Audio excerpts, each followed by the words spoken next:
اگر آپ کے وجود میں ایسی سول موجود ہو جس سول سے اللہ تعالیٰ کی ذات نے بہت بڑا کام لینا ہو، یعنی ایسی سول جس کو اللہ تعالیٰ کی ذات ولایت عطا کرے گا، اللہ تعالیٰ کی ذات ولی بنائے گا، اپنا دوست بنائے گا، تو آپ کے وجود میں ساتھ کچھ بہت بڑی نشانیاں ضرور ظاہر ہوں گی، جو آج کی ویڈیو میں انشاءاللہ ہم ڈسکس کریں گے۔ دیکھو، میں نے بولا چوزن سول سے مراد یہ ہے کہ ایسی سول جس کو اللہ تعالیٰ کی ذات ولایت عطا کرتی ہے۔ بہت سے لوگ ہیں، دنیا بھری ہوئی ایسے لوگوں سے، جیسے مثال کے طور پر مولانا روم، شاہ شمس تبریز، اس کے علاوہ داتا علی حجویری، سلطان الفقر، پیر نصیب علی شاہ صاحب، پیر والی حسین، پیر بلے شاہ صاحب، پیر وارث شاہ صاحب، دنیا بھری ہے ایسے لوگوں سے جن لوگوں سے اللہ تعالیٰ کی ذات نے دنیا میں بڑے بڑے کام بھی لیے۔ ایسے لوگ جن نے اس دنیا میں آ کے اللہ تعالیٰ کی ذات کو حاصل کیا، اللہ تعالیٰ کی ذات کے ساتھ اپنا رابطہ بحال کیا اور عالم ہو تک کا سفر کیا۔ انسان ہے نا، انسان عالم ناسوت کے اندھیرے میں گم ہے۔ عالم ناسوت سے سلطان فقر فرماتے ہیں انسان عالم ملکوت، عالم جبروت اور عالم لاہوت سے ہوتا ہوا عالم ہو تک پہنچتا ہے، اور عالم ہو میں جا کے انسان کی مثال بالکل ایسے ہی ہوتی ہے جیسے ایک شمع ہے، اس شمع کے اندر ایک پروانہ جل کے خاکستر ہو جائے، یعنی فنا کر دے خود کو، اور فنا ہو کے وہ بقا کی منزل کو حاصل کر لیتا ہے۔ بقا ہو جانے سے مراد یہ ہے کہ وہ اللہ تعالیٰ کی ذات کے ساتھ جا ملتا ہے، اللہ تعالیٰ کی ذات کو دیدار کر لیتا ہے، اس کو حاصل کر لیتا ہے، اور ہمیشہ ہمیشہ کے لیے اللہ اور اس کے درمیان کوئی جدائی نہیں رہتی، وہ اللہ کا ہو جاتا ہے اور اللہ اس کا ہو جاتا ہے، اللہ اس پہ راضی اور وہ اللہ پہ راضی ہو جاتا ہے۔ اس مقام تک جو لوگ پہنچتے ہیں وہی لوگ چوزن ہوتے ہیں اور وہی لوگ اللہ تعالیٰ کی ذات کے چنے ہوئے لوگ۔ لیکن ایسی سول جب کسی وجود میں آتی ہے نا، تو وہ ایک آرڈینری سول نہیں ہوتی، اس کے اندر بہت بڑی نشانیاں بڑی بڑی انسان کے وجود میں ظاہر ہونا شروع ہو جاتی ہیں۔ وہ 7 نشانیاں آج کی ویڈیو میں ڈسکس کروں گا۔ اللہ کے ایک ولی ہیں حضرت نجم الدین ذکریہ، میں نے ان کی کتاب پڑھی ہے، اس کتاب میں اللہ تعالیٰ کی انہوں نے بڑی ایک حیرت انگیز اور ایک بڑی پیاری جو ہے نا وہ چیز ڈسکس کی ہوئی ہے۔ وہ بولتے ہیں کہ عالم ارواح میں اللہ تعالیٰ کی ذات نے 4 صفیں باندھی تھی روحوں کی، یعنی 4 صفیں موجود تھی۔ جو پہلی صف تھی نا، اس پہلی صف کے اندر ایسی سولز موجود تھی جن میں انبیاء اور اللہ تعالیٰ کی ذات کے خاص الخاص اولیاء کی سولز تھی۔ اس کے بعد دوسری صف میں ایسے اولیاء موجود تھے جو نچلے درجے کے، یعنی اولیاء اللہ کے اندر بھی بہت لوگ ایسے ہوتے ہیں جو عالم ناسوت سے عالم ملکوت تک کا سفر کرتے ہیں، اس سے آگے نہیں جاتے۔ بعض لوگ عالم جبروت تک کا سفر کرتے ہیں، اس سے آگے نہیں جاتے۔ بعض لوگ عالم لاہوت تک کا سفر کرتے ہیں، اس سے آگے نہیں جاتے۔ لیکن بعض اولیاء ایسے ہوتے ہیں جو عالم حاہویت تک کا سفر کر جاتے ہیں۔ ایسے اولیاء کا درجہ الگ ہے۔ اقبال اسی لیے کہتے ہیں نا کہ جس کی پہنچ جہاں تلک اس کے لیے وہیں پہ تو، ہوتے سارے اللہ کے ولی ہیں لیکن درجات میں ان کے فرق ہوتا ہے۔ جو نچلے درجے کا ولی ہوگا نا، وہ دوسری صف میں کھڑا ہے۔ ان کے ساتھ ایسے مومنوں کی روحیں بھی موجود تھی جن مومنوں نے بہت بڑے دنیا میں کوئی کام کیے ہوئے اللہ تعالیٰ کی ذات کی خاطر۔ اللہ تعالیٰ کی ذات نے جن مومنین سے دنیا میں بڑے بڑے کام لیے، وہ والی سولز بھی دوسری صف میں کھڑی تھی۔ اس کے بعد تیسری صف میں عام مسلمان، آرڈینری، جن نے دنیا بھی رکھی اور آخرت بھی رکھی، جن سے گناہ بھی ہو جاتا ہے اور وہ معافی بھی مانگ لیتے ہیں، اللہ ان کو معاف بھی کر دیتا ہے۔ وہ والے جتنے مسلمان تھے، یعنی ہم جیسے لوگ، عام لوگ، وہ تیسری صف میں کھڑے تھے۔ چوتھی صف میں وہ والے لوگ کھڑے تھے جس میں مشرکین اور کفار کی ارواح موجود تھی۔ یہ 4 صفیں موجود تھی۔ بات کو ذرا سمجھو، نشانی کی جانب بڑھنے سے پہلے نشانی اسی کے اندر سے نشانی میں آپ کو بتاؤں گا۔ سرکار فرماتے ہیں کہ 4 طرح کی جو ارواح تھی نا، جو 4 صفوں میں وہ کھڑی تھی۔ انسان کے وجود کے اندر بھی 4 طرح کے نفوس ہیں، 4 طرح کے نفس ہے۔ ایک نفس کون سا ہے؟ نفس امارہ۔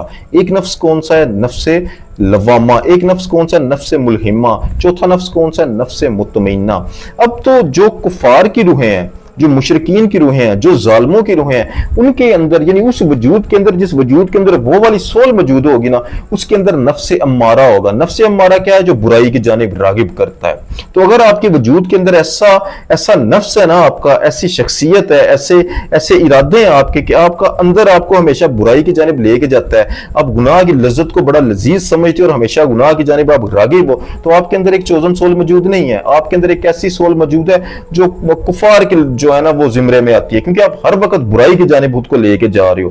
مسلمان ایسا بالکل نہیں کرتے۔ مسلمان کے اندر نفس لوامہ موجود ہوتا ہے، یعنی ایسا انسان جس کے اندر ایسی سول موجود ہے جو ایک مسلمان سول ہے، یا ایسی جو تیسری صف میں کھڑی تھی، اس صف میں کھڑی تھی، جو وجود اس میں آنی تھی جو مسلمان ہوگا، تو اس کے اندر کون سا نفس ہوگا؟ نفس لوامہ۔ یعنی وہ اگر گناہ کر بھی دے گا نا، تو وہ گناہ کرنے کے بعد آگے خود کو ملامت کرے گا اس کا نفس کہ تو نے بہت غلط کیا، اللہ دیکھ رہا تھا، تجھے معافی مانگنی چاہیے۔ وہ توبہ کرنے کی کوشش کرے گا، ارادہ کرے گا کہ دوبارہ گناہ نہیں کروں گا۔ اور تقریباً ہر مسلمان جو ہے نا وہ ایسا ہی کرتا ہے، اس کے اندر وہ والا ہی نفس موجود ہوتا ہے، اس کی شخصیت ویسی ہی ہوتی ہے۔ لیکن یہ بھی ایک چوزن سول موجود نہیں ہے، یہ بھی ایک آرڈینری مسلم ہے، عام مسلم، قرآن پڑھنے والا، نماز پڑھنے والا، روزے رکھنے والا، اور اس سے گناہ بھی ہو جاتے ہیں، پھر یہ معافی بھی مانگتا ہے، خود کو آلودہ کرتا ہے، پھر پاکیزہ کرتا ہے، آلودہ کرتا ہے، پھر پاکیزہ کرتا ہے۔ یہ بھی ان لوگوں میں شمار نہیں ہوتا جو چوزن ہوتے ہیں جو اللہ تعالیٰ کی ذات کے منتخب، جیسے سلطان الفقر، جیسے داتا علی حجویری، بہت اعلیٰ جو لوگ. اس کے بعد تیسری صف میں اس کے اندر کون سا نفس موجود ہوتا ہے؟ نفس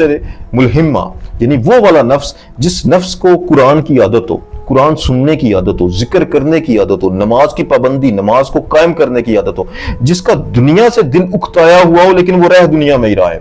ٹھیک ہے، وہ زیادہ ٹائم اللہ تعالیٰ کی ذات کی یاد میں گزارتا ہو. ٹھیک ہے، دنیا میں ایفرٹ ایسی کرتا ہو کہ وہ اللہ کے لیے زندگی گزارنے کی کوشش کرتا ہو، لوگوں میں بھلا کرتا ہو، جس کی ذات سے لوگوں کو تکلیف نہ پہنچتی ہو. اس قسم کے لوگ جو ہوتے ہیں نا، وہی اللہ تعالیٰ کی ذات کے قریب ہو جاتے ہیں. اللہ تعالیٰ کی ذات ان کو ایک درجہ اوپر لے کے چلی جاتی ہے، یعنی انسان کو عالم حلقت سے عالم امر کی جانب اللہ موڑ دیتا ہے. ان کو روحانی خواب آنا شروع ہو جاتے ہیں. ان کے خواب اکثر سچے بھی ہوتے ہیں. یہ خواب دیکھتے ہیں، ان کو بہت ساری چیزیں پہلے پتہ چل جاتی ہیں.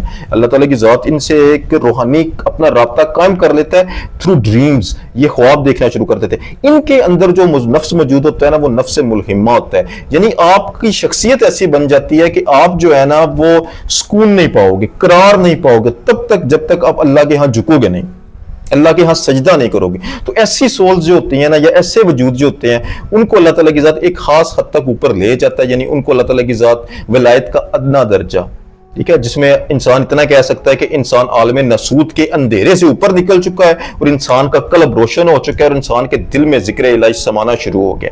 لیکن فنا تک کی منزل کون لوگ حاصل کرتے ہیں؟ جن کے وجود کے اندر نفس مطمئنہ موجود ہوتا ہے. یہ والی وہ سولز ہیں جس کو اللہ تعالیٰ کی ذات نے بڑے مقصد کے لیے چن لیا تھا. ٹھیک ہے، جیسے امام حسین، مولا حسین علیہ السلام نے دنیا میں آ کے بہت بڑا کام کیا تھا، اس دین کی بقا کی خاطر کھڑے رہے. ان کے اندر کون سا نفس تھا؟ نفس مطمئنہ. نفس مطمئنہ سے اللہ تعالیٰ کی ذات راضی ہے. اللہ تعالیٰ کی ذات قرآن پاک میں فرماتی ہے، اے نفس مطمئنہ میں تجھ سے راضی. وہ اللہ کی رضا میں راضی ہو جاتے ہیں، وہ قربانی کرتے ہیں. یہ یاد رکھنا. سلطان فقر فرماتے ہیں نا کہ جے کر دین علم چے ہوندا سر نیزے نہ چڑھ دے ہو، 18,000 جو عالم آہا اگے حسین دے مار دے ہو.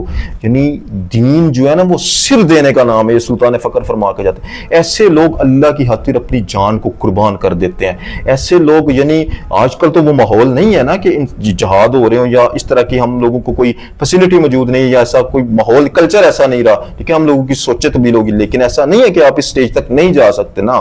نبی پاک نے فرمایا کہ سب سے افضل جہاد تمہارے نفس کا جہاد ہے. اپنے نفس کو نفی کر دینا، یعنی نفی اس بات کرنا، اپنے وجود کی نفی کرنا اور لا الہ الا اللہ کو اپنی ذات میں حقیقی معنوں پہ اپلائی کر دینے کا نام بھی نفس مطمئنہ ہے. یعنی اپنے نفس کو مکمل طور پہ اس حالت میں لے جانا کہ نفس اتنا کمزور ہو جائے کہ اس کی سول بیدار ہو جائے.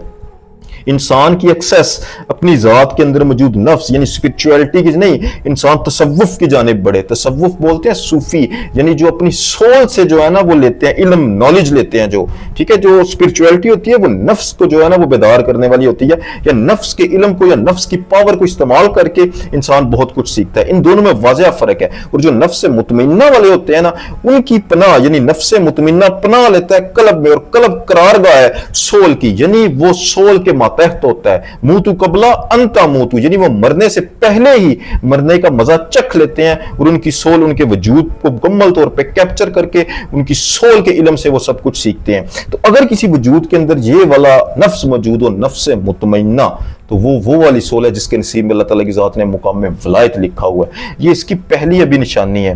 اس کے بعد دوسری میں آج 2 ہی بیان کروں گا کیونکہ اس سے زیادہ آگے جانے نہیں ہوگا، بہت ڈیپ ویڈیو ہے. دوسری بہت بڑی نشانی، اگر کسی کے وجود کے اندر ایسی سول موجود ہو نا، وہ ایک کوئلے کی مانند ہوتی ہے، بجھے ہوئے کوئلے کی مانند ہوتی ہے. جب کبھی بھی آ کے اس کو اللہ تعالیٰ کی ذات کا ذکر ٹکرے گا، وہ ہمیشہ جل اٹھے گی. یعنی آپ جیسے ہی اللہ تعالیٰ کی ذات کا ذکر سنو گے نا، تو آپ کے وجود کے اندر ایک ایسی چیز پیدا ہو جائے گی کہ آپ کا وجود وجدان پکڑ جائے گا. آپ کا وجود، کبھی آپ مراقبے میں چلے جاؤ گے، یعنی اللہ تعالیٰ کی ذات کا جو غلبہ ہے نا آپ کی ذات پہ ہو جائے گا. عشق آپ کے اندر بھڑک اٹھے گا. یہ بہت بڑا سائن ہے. اور ایسے لوگ پھر تنہائی میں، گوشہ نشینی میں اللہ کو یاد کر کے روتے ہیں اور وقت گزارتے ہیں. اور یہاں سے ان کا جو ہے نا وہ تصوف کی پہلی سیڑھی ہوتی ہے، اور یہاں سے یہ سفر شروع کرنا اپنا جاری رکھتے ہیں. آج کے لیے اتنے. جزاک اللہ خیر.